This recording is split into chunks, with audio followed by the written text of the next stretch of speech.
I sat down with Christian Barry to talk about the early days of the Blue Basement and the evolution of Jiu-Jitsu over the last 30 years. There's a lot I can say about who Christian is, but I think it'd be more fitting for John Danaher to do the honors. Jeremy, this is John Danaher in Texas. You're talking to a dear old friend of mine, Christian Barry, who was a wonderful training partner who introduced me to Jiu-Jitsu in the early 1990s in New York City. He had just started training. He convinced me through live demonstration to join up classes. We trained together a lot in those early days. He was a wonderful philosophy student. He worked in a different area of philosophy than I did. He worked a lot in those days in distributive justice, political philosophy, and moral philosophy.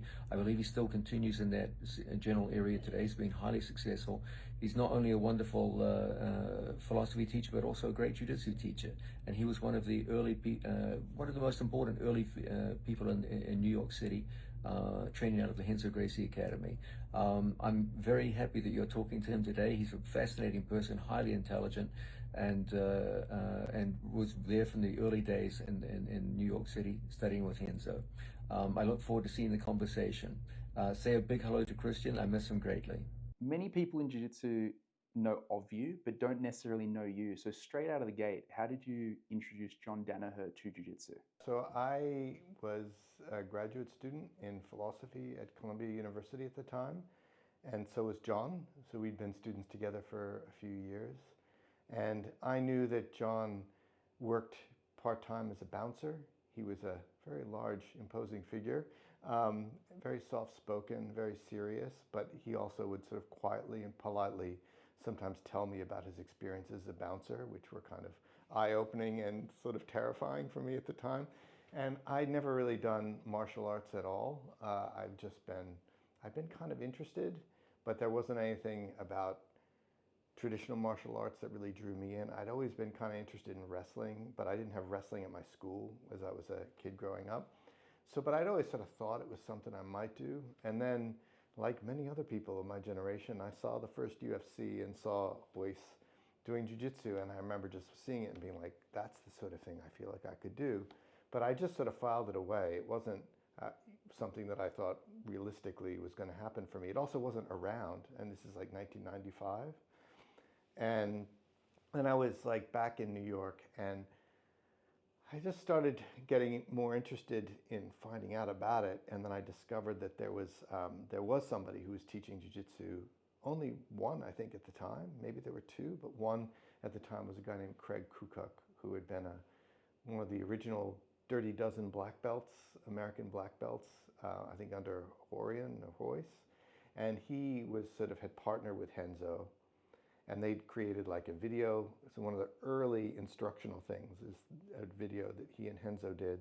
And so he was laying the foundations to opening an academy in New York, but he didn't actually have an academy of his own. But anyway, it turned out that when I looked for where there was Brazilian Jiu-Jitsu, he was teaching 2 blocks from my house. And the chances of that being the case in New York are very small. And I just felt like I had absolutely no excuse not to check it out. And so I did. I went and I checked it out. And to this day, it's a little bit kind of amazing to me that I stuck with it, because I was not a particularly rough and tumble person. And it was a bit of a rough and tumble crowd. I mean, it was one thing about Craig was he was very focused on no gi, which was kind of unusual, I think, at the time.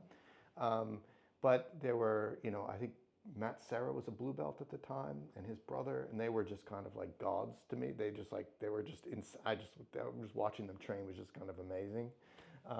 But anyway, but people were nice, and I did kind of like it enough, and I clearly started going.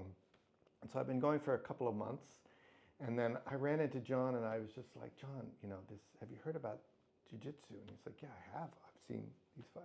I was like, well, there's somebody's teaching. This is great. And he was like, okay, well, that sounds cool. And I talked to him about it a couple times, and then he seemed fine, but a little bit, not that interested.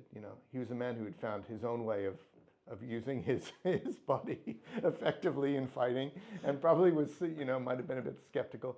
And then one day we were talking about it again. And he was like, okay, could you show me a little bit of this jiu-jitsu? And we had this like room where we would have to meet students, because we didn't have offices of our own. Mm-hmm. We were both graduate teachers at the time. And so he just sort of like got me on the floor and pulled me into a headlock.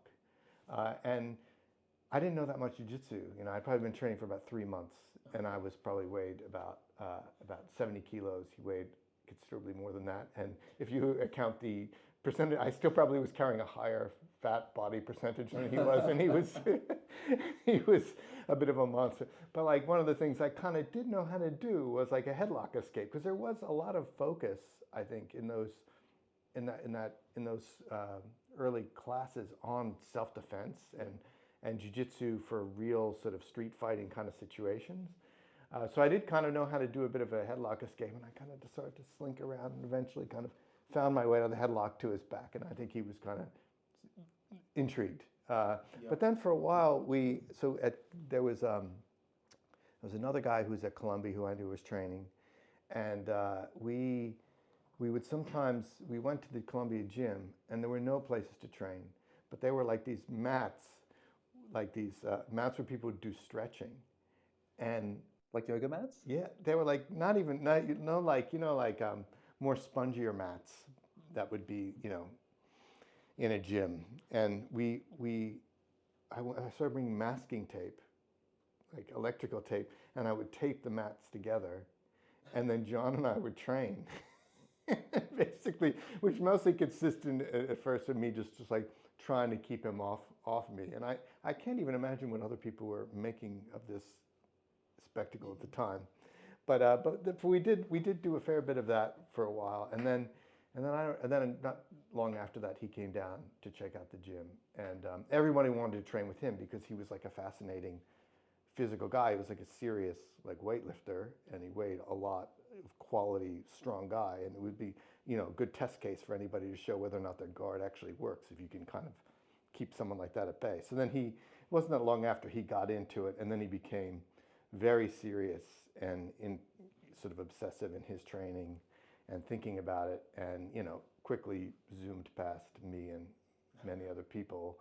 And that's the story basically. So what actually drew you more specifically to jiu-jitsu over at the time, which was, the focus on boxing, kickboxing, all these striking arts, Chuck Norris, all these different characters that were probably the popular sort of things for martial arts at the time over grappling, which was, even now people make comments about it, look kind of weird, like even though culturally it's a lot more pervasive. Yeah, I mean, I kind of growing up, I did watch like martial arts movies and stuff, and liked the striking, but there was something about it that I kind of knew that I didn't want to get hit in the head a lot. That was one thing. I mean, that was sort of my business. My business was like kind of keeping my brains in some sort of reasonable condition. So that was one thing, and then it also just seemed to be like a tough guy thing. You know what I mean? And I wasn't a particularly tough guy, and so it just it seemed continuous with like American football and like collegiate wrestling in America, which is like very collision and physically imposing people, and I was definitely not really like that. And I think the thing about jiu-jitsu was just Hoist. It just looked so like crafty and slithery and crazy the way he was like getting to people's backs and getting arm bars and this sort of stuff, and I was just like, wow, there's like a mystery there. But it was like cool, and it was connected. It wasn't esoteric, it was very grounded. So I think that was, and I also I'd had a friend who was like a really good high school wrestler, and we used to wrestle a lot. He was a lot smaller than me, and we used to wrestle a lot, and I used to think it was really cool. And I used to like go and watch his meets, and I was kind of I thought grappling was cool, but I wasn't going to start wrestling in my 20s, and I think I had tried judo once for a little bit, but I found it just a little bit too sort of formal, and at least the place I went was that way. It wasn't, and there wasn't that much sort of randor. There wasn't that much live training, which I kind of wanted. I wanted to kind of be scrappy, rough and tumble, and so I guess that was the appeal with jiu-jitsu. How were you looking up jiu-jitsu in the 90s? Like, because I imagine like the ability to search for these sort of things is not quite the same as what it is now, where you go to Google and it tells you, oh, these are the top gyms that are like right near your house. I think, it's interesting. The internet did exist, but it was young. I think it was like on America Online was my interface at the time, on like an old Mac. And I think there were some like chat groups of some sort of precursor or some sort of listserv that was about. And I think I followed a thread where people were asking where you would train somewhere. There were like a number of gyms in, like, most of them were in California. So that's where the sort of the initial sort of pulse of Brazilians coming in, starting gyms was. And I think they were all kind of studiously avoided the freezing cold Northeast for a good while. Clever. And then and then finally, so Henso, I think was the first gym in the area that was sort of open by a Brazilian. Did he ever say at all why he chose to go to New York over, staying in California, like being in California where all the other gyms were opening up? I don't really remember. I know that is where Craig was, and he was kind of initially, but I can't imagine that would be the decisive figure. Maybe it was just like an open market or something, but I don't really remember. Okay. Yeah. Did Sherdog exist at the time? I think it was pre-Sherdog, or maybe it's possible Sherdog was just coming into existence. I imagine there's a lot of people listening to this that don't even know what Sherdog is. It still exists in some fashion, but that's when I was starting, and this is 15 years ago at this point. Sherdog was where you try to find out about a lot of different things in jiu-jitsu. Like, the stuff wasn't really talked about even on Facebook at the time. I think there was maybe some like Facebook groups, and Instagram was. Yeah. I don't think Instagram was even really a thing at the time, not what it is now. And the other big difference was just the dearth of like instructional materials. Like, so there was at the time, which I immediately then, like, when I started doing it, I realized, like, I want to learn, and I can learn faster so I ordered. There was like Hoyce and Horian had done a set, and then Henzo and Craig had done a set, and I like studied those. And then I would always be on the lookout for if there was some new thing somebody else put out, but it was like in drips and drabs. Yes. And so most of where you could learn jiu-jitsu was like training with people, and then there was like some instructional stuff, video cassettes. Yes. But this is something I remember training at B Team one time. Someone asked me about this. They what is one of the biggest things that's changed in jiu-jitsu over the last 20 years or so? They're like, oh, is it leg locks? And I'm like, not even close. Just that access to information, even from 2011 to now when I started, like the access to information is just insane. I remember being a white belt and trying to hoping maybe someone in the crowd filmed this particular match from this tournament. Like I was trying to study like the Meow brothers at the time, and you're just hoping that maybe someone at the event filmed one of their matches, so then you can watch it and try and work out backwards from there what they did. And even my first coach in jiu-jitsu, Luke Besson, he talked about, sharing around VHS like tapes of maybe one match from a major competition, and or hearing about someone doing a certain technique and then trying to work out just from someone's sort of hearsay about what happened. Yeah. What was that like, trying to exploring jiu-jitsu, being sort of like on the frontier of the sport at the time? Yeah, there was definitely also like a bit of a gray market with some cassettes floating around. There would often be like these grainy things from like fights that were going on in Japan and stuff, and I remember, John and I would pass them back and forth, and we would get them, they would be circulating, these different like Vale Tudo grainy shots. Yeah, it's quite different. I mean, it's even in the last, I'd say like 10 years, or it's pretty significant how different it was. Like, there was a period where, and you could really hold on to secrets in a way, right? Or there would be something like really uniquely special about training in a particular place. And I still think obviously they're pretty awesome places to train, and the quality of your training partners is going to be affected. And these people are still continuing to think since their last instructional, so you're still getting new stuff and their new thoughts and everything. But it's less of an issue than it was. I mean, it's a bit more democratized, and people can learn.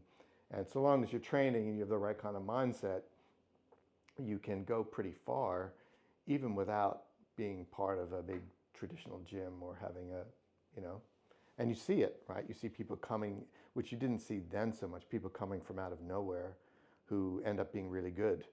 Yeah, just from like, an insane rise in Polish jiu-jitsu, for example. Yeah. Just all these leg lockers coming out of just one gym in one sort of like European country that doesn't have a whole lot of jiu-jitsu, I'd say. Yeah. And who would have thought, right? Leg locking in Poland, right? Yeah, exactly. Imagine maybe it would have been more like wrestling or something, but yeah. Yeah, it's interesting to see the rise with information, but also I think the quality of information has changed. There was, I can think of a distinct point, but I'd be curious to hear your sort of thoughts on this, where there was instructionals up until a certain point, but then there's been quite a significant shift in the way the information is presented, and I feel John had quite a fair bit to do with that, especially just bringing sort of the philosophy background into it. What was that like for you training as well, then trying to understand jiu-jitsu, but then also trying to, I guess, convert it into usable information? Yeah, that's interesting. Yeah, I remember some of the early instructionals were, when you look back at them, they're pretty funny because they often involve like bare-chested Mario Sperry. Mario Sperry, yeah. He's who comes to mind with some of the the interesting instructionals. Yeah, exactly. Rather different.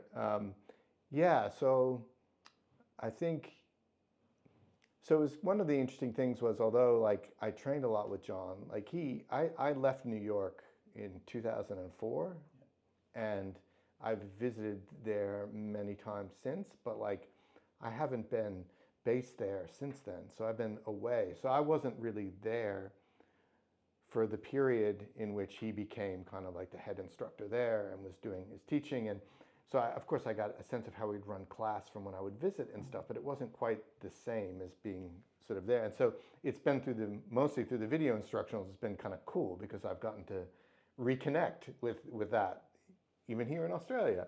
But one of the things that is sort of striking is how different it is taught. And you sort of see this with a lot of different teachers, like people trying to articulate general principles rather than just showing moves, having a more systematic approach,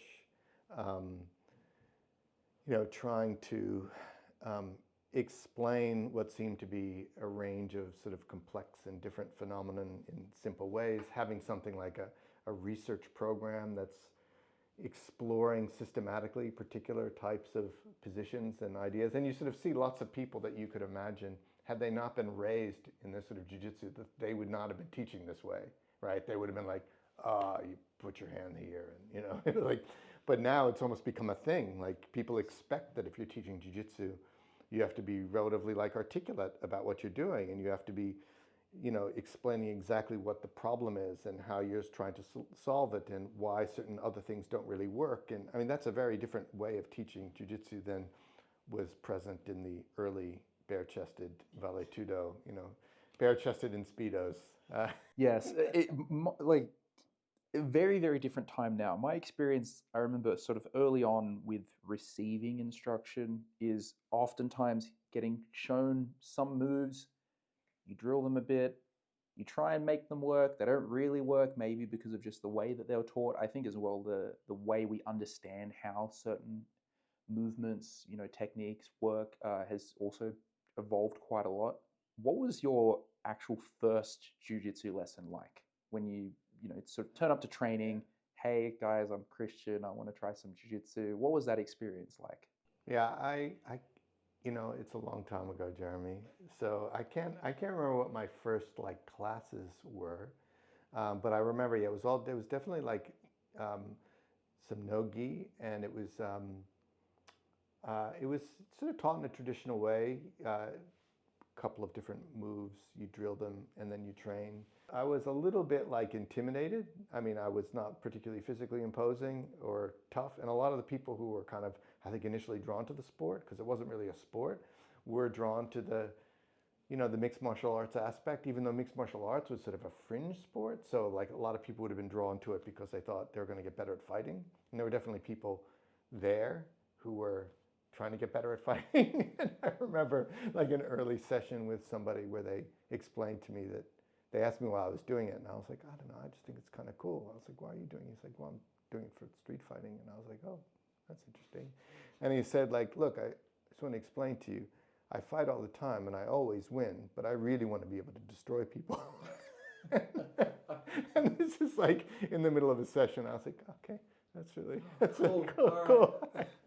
And I remember, but people were nice, and like it was, I think Henzo also, like when he came, he was such a kind of an amazing presence and just sort of like open, and he was so about like getting to know the students, and he was like, he learned English incredibly quickly, like, and he was not trying to sort of be in his corner doing his thing, or it was not standoffish in any way. So it was like a very warm and fun kind of environment, even though he was fighting Vale Tudo at the time, and he was like a tough, but I think that he set the scene where probably people like me, he was interested also in the funny characters who rocked up, like the people he often would spend time and gravitate towards were not maybe the traditional people, but the weird thing, he liked the fact that there were a couple of like Columbia University philosophers training there, and I think, and so it made it like a much safer environment than it might have been. And I do remember having this experience once where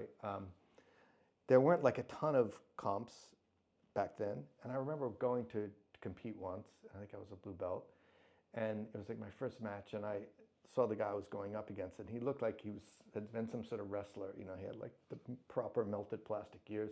And I remember talking to my friend Andrew, who had started training with me back then, and I said, I don't know about this. I know this is a good idea. And he was like, Christian, look at all the people you train with all the time. They're just as scary looking. You're just used to it now. Was competition at the time meant to be more of a reflection of fighting, or was it at the time more its own thing like it is today? It was just, there wasn't that much going on, right? And they seemed to be sort of loosely organized sort of events. I think the first time it was like something that was organized in Philadelphia with a few of the gyms that existed at the time, and a bunch of us went down from Henzo's and competed, and I think I won my first match and then got quickly submitted in my second, but it was a lot of fun. And then people started to do a bit more experimenting with like some no-gi comps. And then there was a little bit of a nascent MMA-ish scene. But there wasn't like a lot of formal competition going on in those early years. So there weren't those sorts of opportunities. It was mostly like the training was at the gym, which is kind of amazing because some of the people they were going pretty quickly into big events in MMA without having what you would now have, which is all this competition. Normally now, if like a jiu-jitsu person goes to like the UFC, they would have been like competing hundreds of times in their sport, and then they would have gone through smaller shows, and then they would have, whereas like if you were like the right kind of person who was at the right kind of gym and you showed a little potential and you were up for it, like you could kind of get accelerated, where like you wouldn't have had a ton of competition, and then you're like fighting in the UFC, right? It's quite a different kind of thing. When did you feel then, as you're sort of progressing through jiu-jitsu, that the focus actually did shift away from fighting? It's obviously become more of a sport, or actually it's sort of multiple sports, right? Because there's the whole sort of traditional sort of gi thing, which also grew and became much more of a competitive scene. And then there's submission grappling, and then the different rule sets under submission grappling, and then it sort of seemed like there was more of a big plurality of different sports that share some affinities with one another that are kind of connected. Yeah, I mean, I don't know that the focus was so much on fighting in the sense of like what the training was like, The training was quite similar. People were trying to get better techniques, and it was sort of standard submission grappling, and I think the training rounds would have looked similar to what they look now. But yeah, I think it's become more of a thing where it's not sort of a clear goal for someone who's really good at jiu-jitsu, or an expectation that they would necessarily go and do something else. Yep. Whereas I think that was sort of a sense. Like you definitely had, I mean, I think Henzo was super cool, and I don't think he would have pressured anybody into doing anything. But I do feel like probably the really senior students in the gym, people like, Matt Serra and Ricardo Almeida, they probably would have felt like, I'm the guy, I'm the best guy, it's expected, I've got to take up the mantle, And I suspect that would have been the case in some of the other gyms or some of the other teams, that would have been, that's sort of the ultimate proving ground. And I don't think that's really the case anymore. So you fair to say then, not so much that the actual training's changed, but I guess what you intend to apply it to, or the expectations maybe with training have changed a little bit, yeah, or a lot even. Yeah, I think probably quite a bit. Plus, it's also, there's a more I think in Brazil it had already been, as a sport, been around long enough that there was sort of a known hobbyist vibe, And I remember the first time like I trained in Brazil, it was kind of a cool thing because there were all these like black belts around who were like in their 50s, and they weren't like scrapping in the same way the 20-year-olds were, but they had the knowledge, and they were there, and they were awesome, obviously, and they've been doing it. So, but that was everybody was like a blue, when I started, everybody was like a blue belt at most, right? I think there were like 2 purple belts at the gym when I started. And there were probably 2 purple belts in like the Northeast area at the time. So it was like very, very different in that sense. And everybody was pretty young. So people were in their, 20s and 30s. There weren't like sort of people who'd been around the block and were experienced. Not nowadays it's sort of nice. You don't feel completely on your own when you're an older person training in a jiu-jitsu gym. Whereas like imagining walking in like my age now into that, there's no way I would have done it. Oh yeah. It just wouldn't have seen anything that looked remotely like me. Yeah. Or fun. Or fun. Yeah. We were speaking about that a little bit prior, actually. Is one of the unique things with jiu-jitsu is, I don't know if you'd say it's necessarily an expectation, but at least you can do jiu-jitsu quite into like a later age. And you even mentioned as well, there's maybe even like an odd expectation, or in other sports it's considered sort of obvious that you can't perform to the same level as you age, but maybe not so much with jiu-jitsu. So I can hear you like speak a little more on that. Yeah, I think a lot of sports, it's probably just difficult to continue to compete in a way that would be any fun for people who are in their primes. Like if you're a basketball coach, like you look at the people coaching like NBA, they're not jumping in the scrimmages. It wouldn't look very fun, right? It's not obvious what the players would get out of the scrimmages with the 45-year-old coach. Maybe there's some exceptions, but generally speaking, it's quite a different sort of physique. Whereas I think with jiu-jitsu, it's quite different. First of all, because it is like kind of an amazing equalizer in that you still, if you know a lot of jiu-jitsu and other people don't, you can offset huge amounts of advantages in a way that can allow you to flourish. And even if people do know what they're doing, you can, if they're training in a certain way. So I think, it's been kind of an interesting process for me in that, unlike basketball, where I think it would have been immediately clear to me that my physical skills had diminished because I wouldn't be able to like get off the ground to shoot a jump shot anymore. With jiu-jitsu, of course, there are like some characteristic aches and pains that you might not have had, but I don't feel that any different. But obviously, you are different, right? But the cool thing with jiu-jitsu is that I think also there's like ways that you can train and train hard and make it interesting. And it can make it interesting for people even who are physically superior to you. You know what I mean? You can have interesting rounds with people that are sort of more technique focused, where you take the gas off the pedal a little bit, or so the pedal off the gas a little bit, and then it becomes a more interesting thing. I'm not sure if there's an analog in basketball. Maybe there is, but it doesn't seem so obvious to me, I don't know enough about basketball to be able to sort of work out if there is. I'm a bit of a basketball stan, so I'm trying to translate. That's probably also the furthest from from jiu-jitsu in the sense of just like longevity of skills over time. But yeah, I do think that jiu-jitsu is uniquely, maybe not uniquely, but for me, my interest in it is so connected with my ability to practice it that I'm going to do it as long as the wheels don't completely fall off. And I've often noticed this when I've had an injury or something, I've been away for a couple months. Yeah, I kind of can get myself to watch a little bit, but unless I'm actually on the mat, it's something, it doesn't activate that sense of interest and exploration that I have when I'm training. Super quickly, like and subscribe. Quite unique with you compared to other people that have been doing the sport for quite a while, which is you're actively engaged in the sport still, like mentally. I find a lot of people will reach sort of a certain point, and I don't even think it actually takes that long for people to sort of reach that threshold, but they stop mentally engaging with the sport and they kind of just keep doing the same thing that they've been doing the past few years. I talk to some of my students about this sometimes, where sometimes a visiting black belt is actually going to be worse than a visiting purple belt, because the visiting black belt is just doing purple belt jiu-jitsu from 5 years ago. Yeah, absolutely. And because they just reach a certain point where they don't engage with the sport anymore, and they're mentally sort of shut off. They just decide, okay, well, this is my game. But I find with you, you're still very engaged with the sport, having started jiu-jitsu in the 90s, but still doing very up-to-date jiu-jitsu. Even when we train, like, very interested in learning leg locks and things like this. And I find that very fascinating about training with you, and something I actually appreciate a lot. Oh, well, that's great. Well, I'm glad I convey that sense of enthusiasm. Yeah, I think part of it is the excitement of the problem solving, and the new things are kind of interesting to me. And like the whole leg locks thing, for example. I had some sort of exposure to it just even from doing some training in New York and with John and stuff. And so like there was a period when like I felt like I was like way ahead of things when I would train with people like here in leg locks.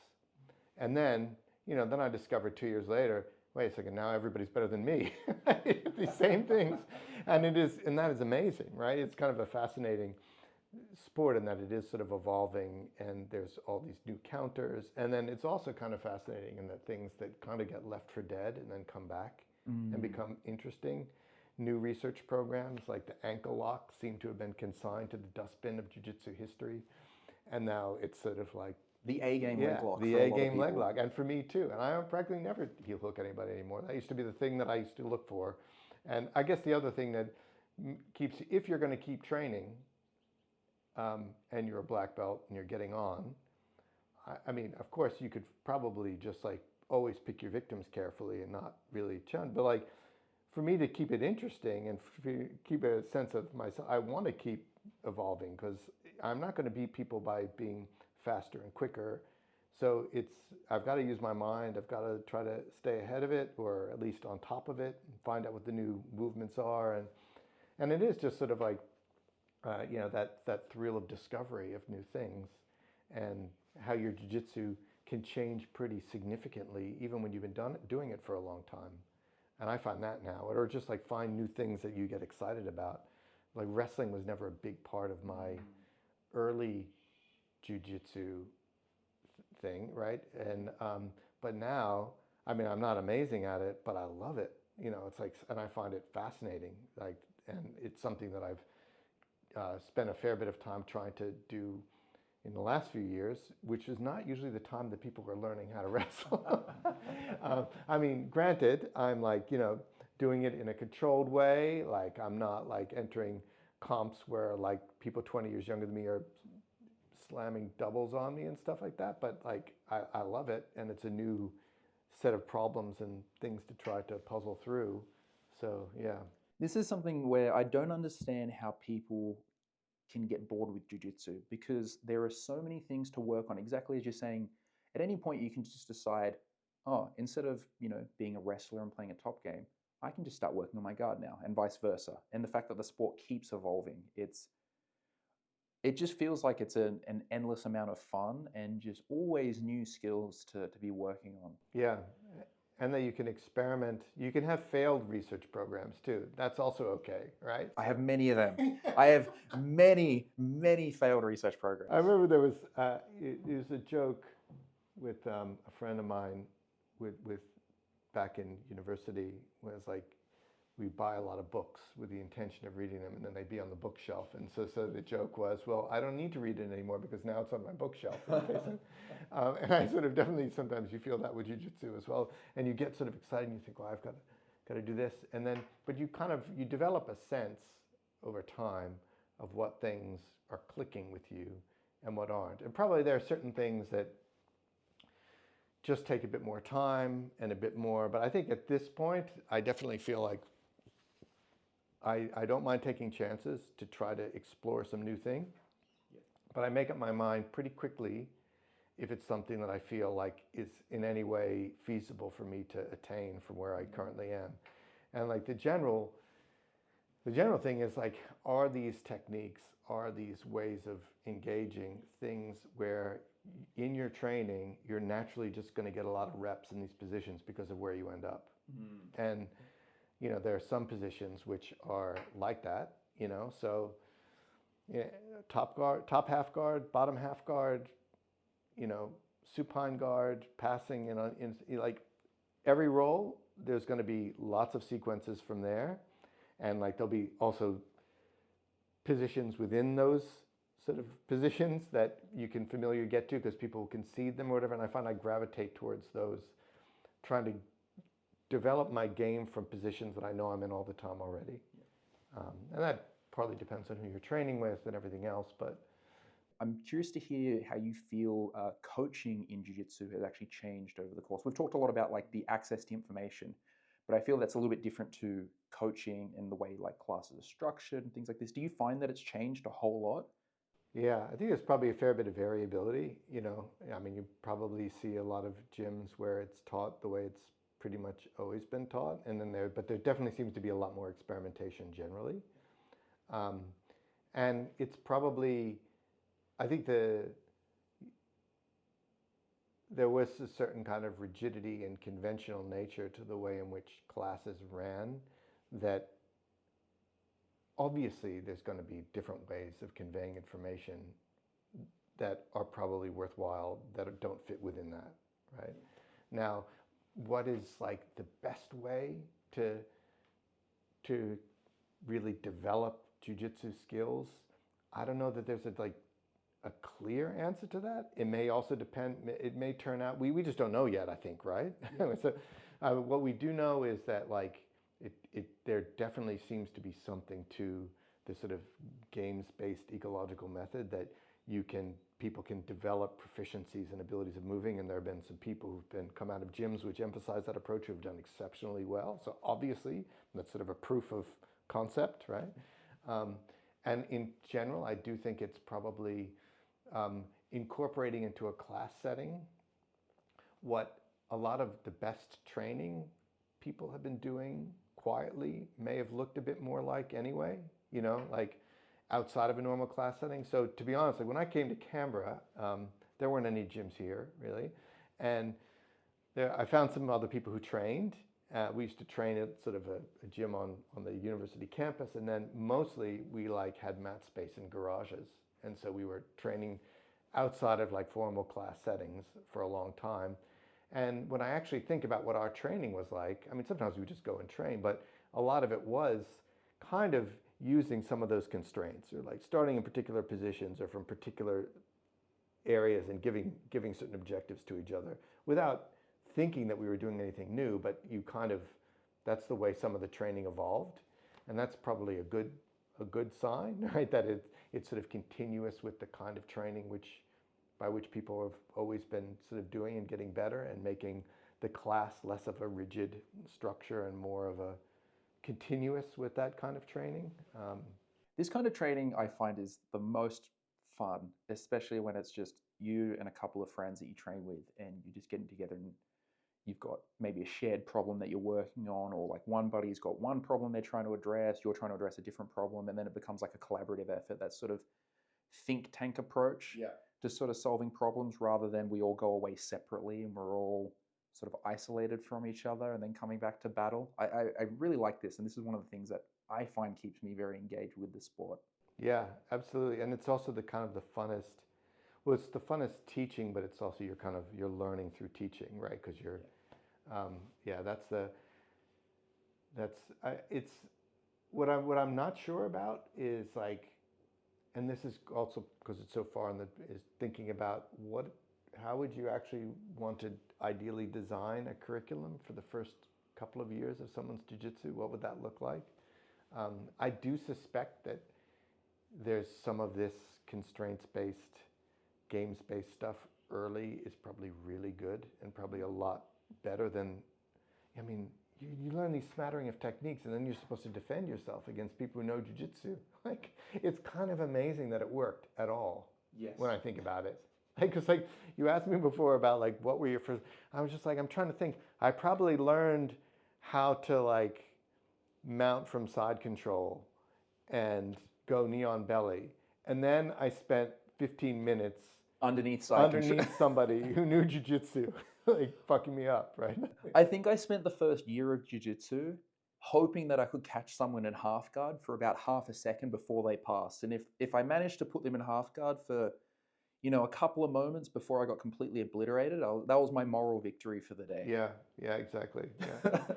Actually, one other thing that you sort of circling back to your question about jiu-jitsu has changed. We talked a bit about how knowledge has become democratized a bit, but I also think that the idea of like sort of creativity and growth of technique and skills has also broadened, and it's partly also a change in mindset. So like traditional martial arts, it used to be these old, it's this ancient thing, this is ancient wisdom that's probably slowly been decaying as it's reached us. But then there are these vessels in whom this traditional knowledge is invested. And what we need to do is find these traditional teachers. And what they probably have is hopefully some facsimile of what the ancient wisdom was, and we can get that. But we ourselves can't obviously do anything or come up with anything new, or right? Like, okay, that's a caricature, but like it's not far off though, honestly. And I think that like in the early jiu-jitsu thing, it was different in the fact that like these guys were like proving that it worked in actual like no rules fights in Brazil and challenging themselves. But there still was a little bit of that, right? And it was just like, it's this Brazilian thing, it's this family, right? And so what you need to do is to attach yourself to someone in that family or who learned from that family. And then, you know what I mean? There was a bit of that. And you would hear stories like, the Hoist and Horian don't teach their students the really gold stuff, or God knows if it was true, but you used to hear this stuff, and it was again this somewhat traditional martial arts guy of these carriers of knowledge. Of course, if you even reflected on it, it would seem sort of ridiculous because it was this new thing that had evolved pretty quickly with a number of people practicing it. So obviously it was something that ordinary people could do. It wasn't the sages from but there still was a little bit of that. And of course it would have made sense in the early days because like they did know stuff and nobody knew anything.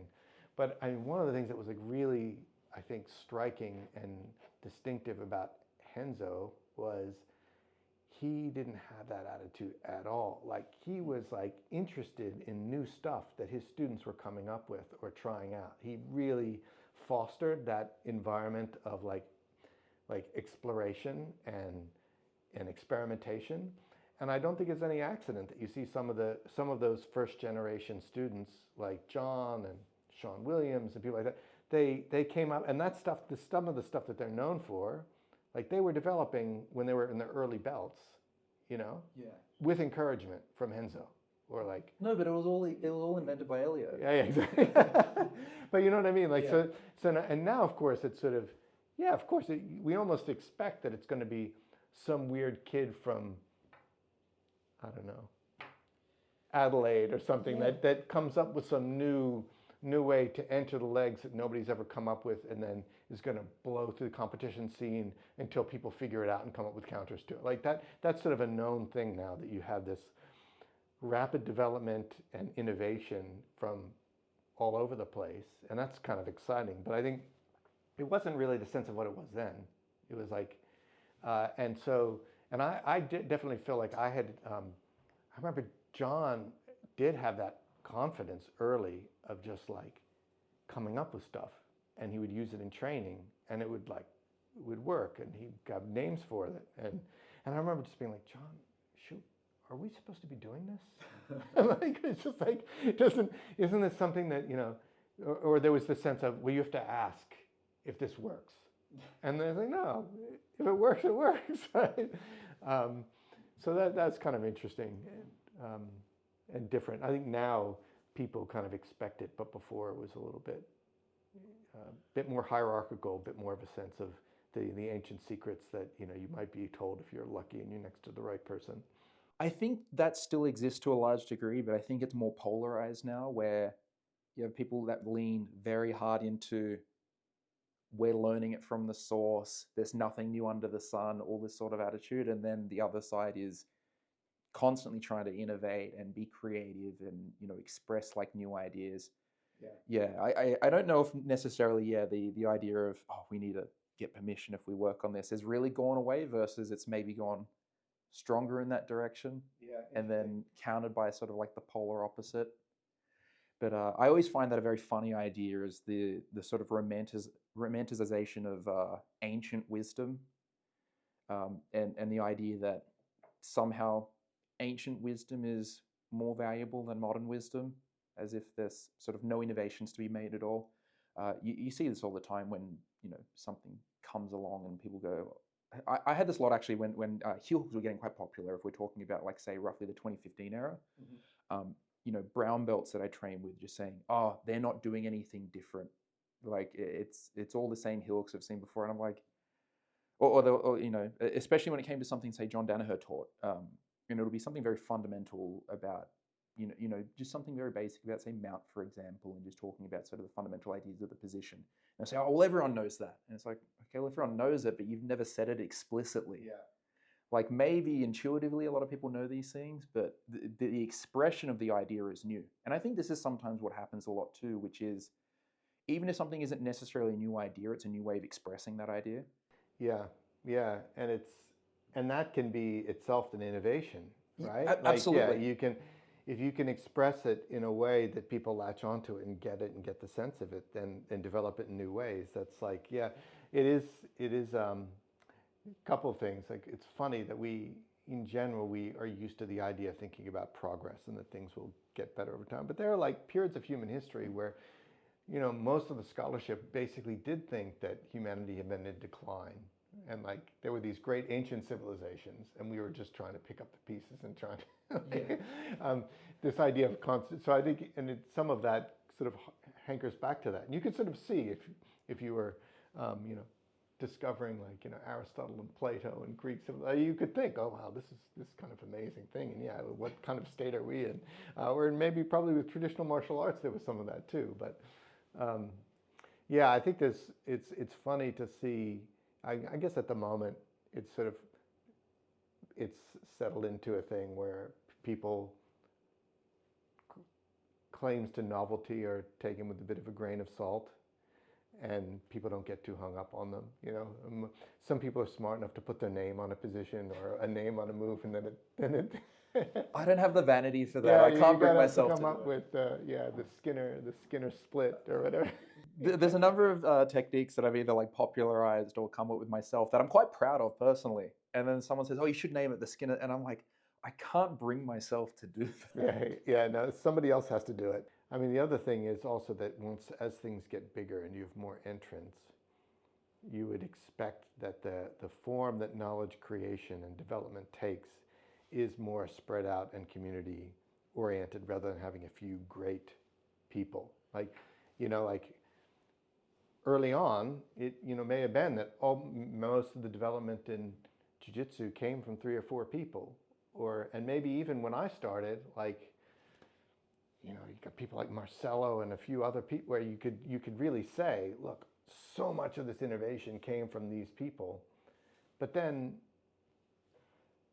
it's just not going to continue to be the case now. You have all the sharing of information. You've got a lot of smart people studying each other's things, trying to make improvements. And that's sort of like, it's not unlike that in my own academic field, like philosophy, where we were recently speaking with somebody who's at like the best philosophy department by all accounts in the world is in New York. And they're talking about how they often have difficulty agreeing on hiring people because some of the senior members of the department are much older and have these huge names, and no one who's 30 or 40 quite has even as huge a name as they would have had when they were 30 or 40, because there's just so many more people doing it, and it's the way in which, and not dissimilarly, like there's many more people getting their ideas out and then seeing the idea early and then responding to it. So it's like a different kind of knowledge creation. It used to be you had your idea and you work on it for a period and and you make your name in this, and then some people will interact with you. Whereas now it's like you write a paper, someone reads it, writes a reply, someone else gets a reply, you know, and then maybe the view gets developed by somebody else still in a more interesting way. and that's just the way it works. And it's probably better from the point of view of the speed at which knowledge gets sort of developed and innovation happens, but it's sort of less vested in particular people. I mean, of course, there are always going to be people who are innovators and are known for having ideas, but it's a little bit different than it used to be. Yeah. It's interesting that what you talk about there with philosophy, and it applies to jiu-jitsu too in so many things now, is, I guess, the byproduct of the information age is the amount of noise there is, where you almost reach a stage of the disinformation age where there's so much information available and so much responses and so much, it's hard to really stand out in a lot of these things. Yeah. It really changes a lot of what's going on, because there is, like, even when it comes to innovation in jiu-jitsu, and then it happens a lot, like I feel like especially now, because there's so much going on, is one person will say, I invented this move, and this other person over here is like, oh, I invented this move, and they're both sharing maybe the same idea there, but like at the same time. Yeah. And then there's so many new things, like ideas that you can latch onto, and then it comes at the cost of maybe you could be working on something else over here. It's a very interesting time. I don't know if I'm necessarily going anywhere with that, but more just... Well, there's a lot of different things that can sort of make claims on your attention, right? I mean, there's this whole idea of the attention economy and how we're, people are just being drawn in all these different directions. That's certainly true in jiu-jitsu as well, right? So you can have little bite-sized morsels anytime you go on Instagram. You could go on YouTube. There are all these different ways in which you could sort of get stuff coming to you. And it's not obvious that that's all to the good. I mean, there was something probably positive about the cassette age. Like I only had some classic texts, but man, they were good classic texts. Like they were pretty, and it was sort of quality controlled. All this thing about barriers to entry. Yeah. There was benefits to that, right? Because I was only going to be ordering tapes from like Enzo or Horian or something, right? So like and also just the barrier for entry in terms of, if you were going to put that information out into the world, you had to really want to put it out there, which means you had to be quite sure about the quality of the information.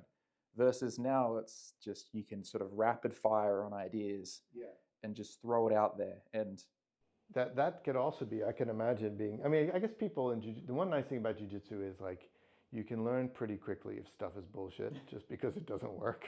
but it still takes a lot of people's attention and time. Yeah.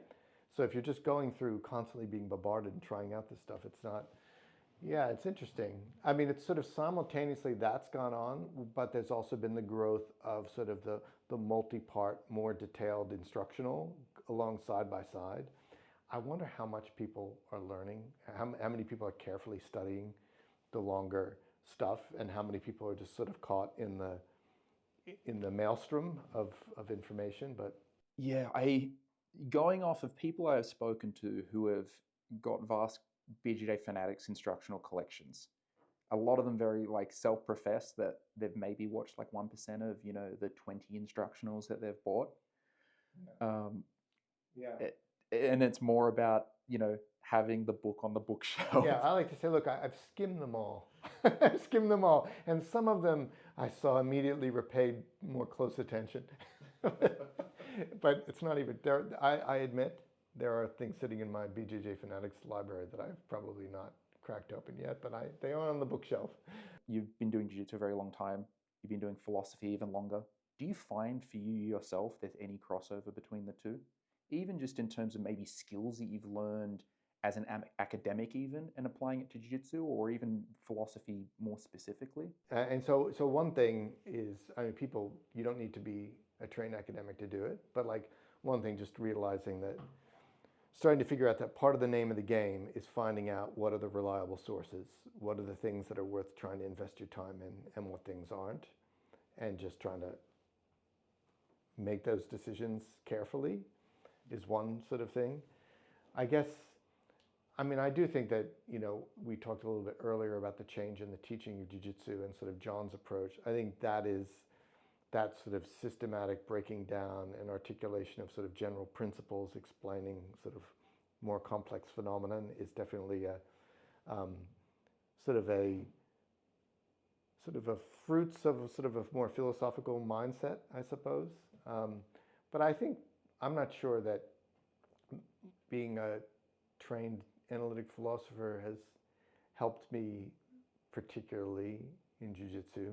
I mean, I think it's probably born of a similar kind of mindset that I'm kind of puzzled by things and interested in things and want to think things through and see what's wrong with something and how can it be improved. But that's, that's about it. How do you actually go about determining what is a reliable source of information? Because oftentimes I feel either bigger name or say it louder is the approach that people take to determining who is, a reliable source and who isn't. Yeah, I mean, one thing that, again, is good with jiu-jitsu is like you've got a natural testing ground, right? So like you can, and I also think that it's probably not true that the best source of information for me is necessarily exactly the same as for you. I think we all have certain affinities and there's certain ways that we can find easier to learn information. I just know like some people will complain about sort of the long, complex, breaking down kind of instructional style. Other people, and they'll tune out. And for those people, it's probably not worth it, right? And they'll probably learn faster with something with a different approach. And then some people really go to that approach. So I think partly it depends on you, your disposition, what you have threshold for in terms of your attention, what you get interested in, to what extent you are interested in hear somebody come up with a hypothesis about why a traditional move has always failed. What was the problem with the way people were doing it? And I find that fascinating, right? But not everybody does. Other people want to get down to business and get stuff. So I think that's one thing. And I think, but I also, when I say like getting reliable sources of information, I guess I look at like the fact that you get these rapid feedback loops with your training is really quite helpful. And so I'll try anything a couple times. Yeah. And I even say that there are like some idiosyncratic instructionals by not big name people that I was just a little bit curious about and I got into, that some of that stuff I found incredibly helpful to me and that I'm able to use. And then other stuff which is by big name people, and I could see that it's quality, but like when I actually think about to what extent has it really helped me, maybe it hasn't for whatever reason. It just doesn't feel natural for me. Like, do you think that's more because of like specifically what they're showing or how they're showing it? Probably a mixture of both. Yep. I do think that there's, everybody is careful in teaching jiu-jitsu to talk about how there may be differences if you're longer limbed or lesser limbed, but like I think it also partly just depends on there are certain attributes you can have which are going to make certain positions that you're just not going to get to those positions that often. So you're probably not going to have as many reps. It's not going to be as easy for you to sort of develop skills in a particular place than you would in other places. So maybe it's like the white belt learning the mount and then knee on belly and then not being able to put your knee on anyone's belly for 4 months.